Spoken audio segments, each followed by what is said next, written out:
सतगुरुदेव की जय। यह गुरु मठ पर जहाँ आश्रम आश्रम आश्रय शब्द देखिए कितना अच्छा है। वहाँ साधु से डाकू तक का आश्रय मिलते हैं। और जहाँ आश्रम है समझ लीजिए वह साधुता अपना लेते हैं। आश्रम पर वह साधु के मठ पर कोई भी व्यक्ति जाइए, अगर नित्य प्रतिदिन जाइएगा तो वह साधुता में ढल जाएगा, क्योंकि वहाँ खान ही ज्ञान का खान है, साधु का खान है। इसलिए कोई भी व्यक्ति नित्य प्रतिदिन जाया करेगा वह गुरु के मठ पर, साधु के मठ पर, आश्रम पर, तो वह अपने आप साधुता में ढल जाएगा। जिस प्रकार से दो गो शिष्य गुरु जी के प्रसिद्ध शिष्य थे, वह जानकारी में पढ़े लिखे वेदांत दोनों शिष्य, कोई अंतर नहीं था गुरु जी का, शिष्य में कोई अंतर गुरु जी का नहीं था। तो एक शिष्य जो था वह नजदीकी शिष्य थे और दूसरा शिष्य दूर का शिष्य थे। वहाँ पर दोनों सेवा में, ज्ञानी में कोई अंतर दोनों में नहीं था। मैं एक उपमा देकर समझाते हैं आप लोगों को। यह अपने अपने शरीर में ही ऐसी कहानी अपने शरीर में उलट कर ला देते हैं संत गुरुजन। कहते हैं जो नजदीकी शिष्य थे वह उनके जो शाखा थे, उन शाखाओं ने गुरु जी के कहते हैं, देखिए गुरु जी आप अब वृद्ध हो गए हैं, आपका समय अंत आ गया है, अब इनको महंती दे दीजिए गुरु जी। नजदीकी शिष्य वाले को शाखा संबंधी कह रहे थे गुरु जी का। गुरु जी असमंजन में पड़ जाते हैं कि देखो मेरा दोनों शिष्य तो वैसे ही ज्ञानी है, कोई अंतर नहीं है सेवा सत्कार और ज्ञानी में। मैं अगर नजदीकी वाले को शिष्य बना देता हूँ तो वह दूर वाले शिष्य कहेंगे कि मैं भी तो कोई जानकार कम नहीं थे, हमको शिष्य नहीं बना, महंती नहीं देकर इनको महंती दे दिए। मैं यह असमंजन में लग गया गुरु जी कि मैं इनको अगर महंती दे देता हूँ तो वह नाराज हो जाएगा, अगर उनको दे देता हूँ महंती दे ये नाराज हो जाएगा। मैं यह कैसी जुगती रचूं जो कि किनको महंती दिया जाए, मुझे तो समझ में नहीं आ रहा है। कई सालों से वह नजदीकी सगा संबंधी कह रहे थे कि महंती दे दीजिए बाबा, अपने नजदीकी वाला शिष्य को कह रहे थे इनको महंती दे दीजिए। गुरु जी एक जुगती लगाया। जब वह सुनते सुनते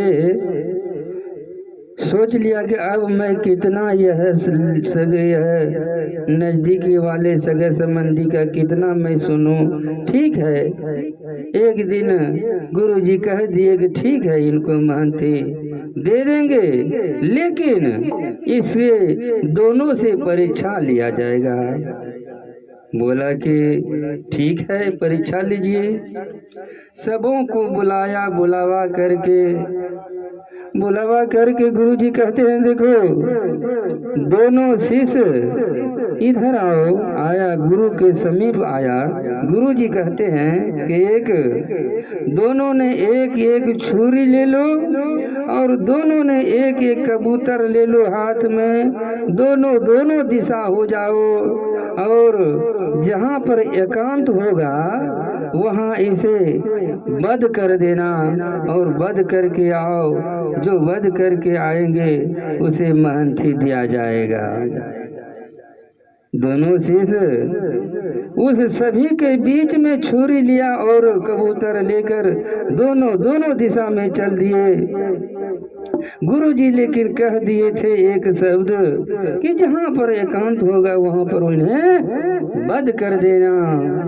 दोनों दिशाओं में जाकर के कहता है, इधर उधर देखा तो देखते हैं कोई नहीं है, एकांत है। अब नजदीकी शीश सोचते हैं कि मुझे तो मानती, अब मेरी सखा भी बहुत है, वह आराधना करने का गुरु जी से आराधना करते हैं कि महंती हो जाए। अगर मुझे महंती हो गया तो बहुत अच्छा, सभी मान प्रतिष्ठा करेंगे। गुरु जी बोले हैं एकांत में इसे वध कर देने के लिए, काट देने के लिए। तो इधर उधर देखा और कबूतर को काट दिया, काट कर चले आया, वध कर दिया। तो गुरु जी के समीप चले आया और सभी को बीच में आते हुए देखा तो सभी देखते हैं मेरा आज इनको महंती मिल ही जाएगा, क्योंकि वध करके चले आया।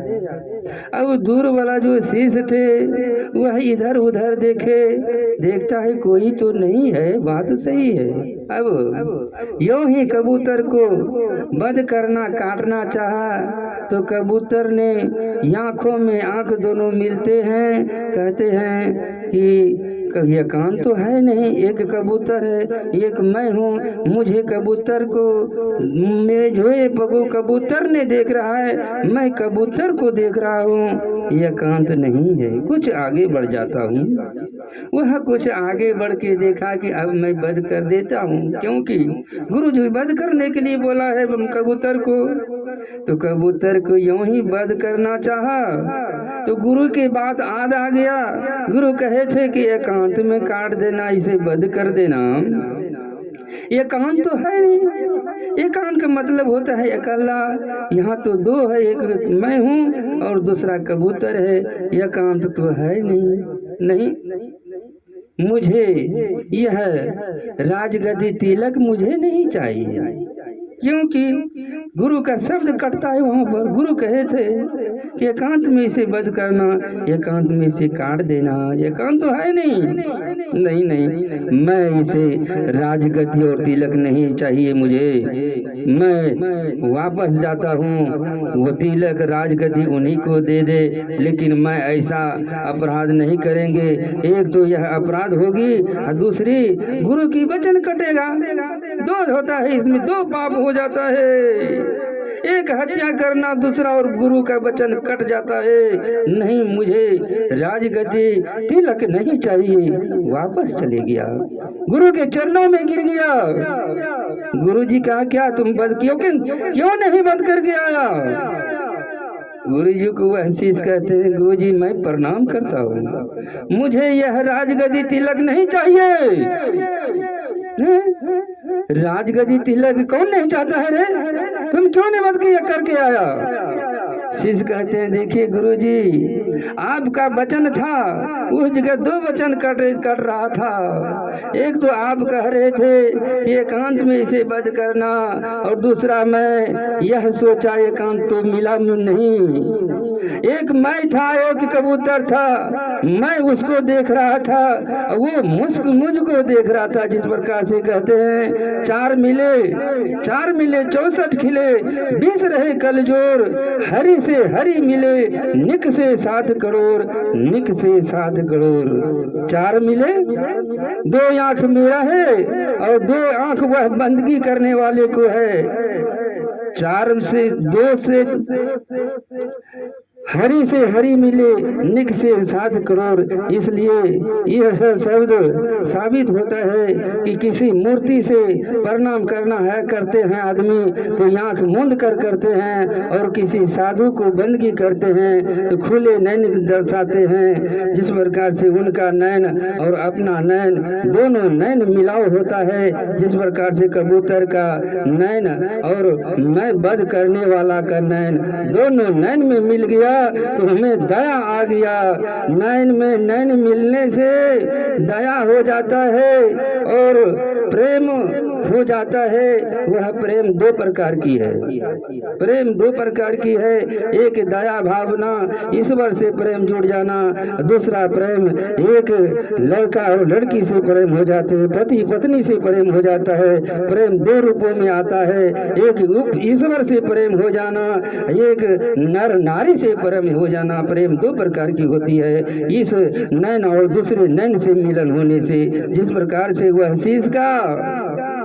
शीश का कबूतर से नैन मिला और कबूतर का से वह शीश से नैन मिला, दोनों में ऐसा आंसू चलने लगा कि मैं इसे वध कैसे करूं। गुरु की वचन कट रहा है और हत्या भी हो रहा है। मुझे गुरुजी, मुझे राज तिलक नहीं चाहिए, राज तिलक इनको दे दीजिए। वह भी शीश तो ज्ञानी था, वह भी शीश जो वध करके आया था, वह अपना बेग में वह राज तिलक के और शाखा संबंधी के कहे अनुकूल से वह शब्द को भूल गया गुरुजी का और उनको वध करके आ गया था। वह भी चरण पर गिर गया कि गुरुजी मैं अपराधी हूँ, मुझे अपराधी का दंड दीजिए। क्योंकि वह भी शीश तो ज्ञानी था, उसने कहा कि गुरुजी मुझे यह अपराध का दंड दीजिए, मैं अपराधी हूँ, मुझसे बहुत बड़ी भूल हो गया गुरुजी, मुझसे बड़ी भूल हो गया। अब गिड़गिड़ाने लगा। वह शीश जो वध के आकर के आया था गिड़गिड़ाने लगा। वही गुरुजी समाज से पूछते हैं, देखो समाज भाई, संत गुरुजन, क्या तुम्हें यह बतलाओ कि राज तिलक और महंती किसको दिया जाए, तुम्हें बतलाओ। सबों के यहाँ का पट्टी खुल गया। वह कहते हैं नहीं, वह दूर वाले शीश को ही महंती दे दीजिए और राज तिलक उन्हीं को दे दीजिए। ज्ञानी तो वह हुआ, लेकिन यह भी तो ज्ञानी था, लेकिन हम सबों को कहने के अनुकूल से यह चला। वह गुरु जी के वचन भूल करके राजगद्दी मद में वह ज्ञान आ गया। इसलिए राजगद्दी उन शीशों को दीजिए जो कि वापस आया, आपका वचन रहा और दूसरा वध नहीं किया।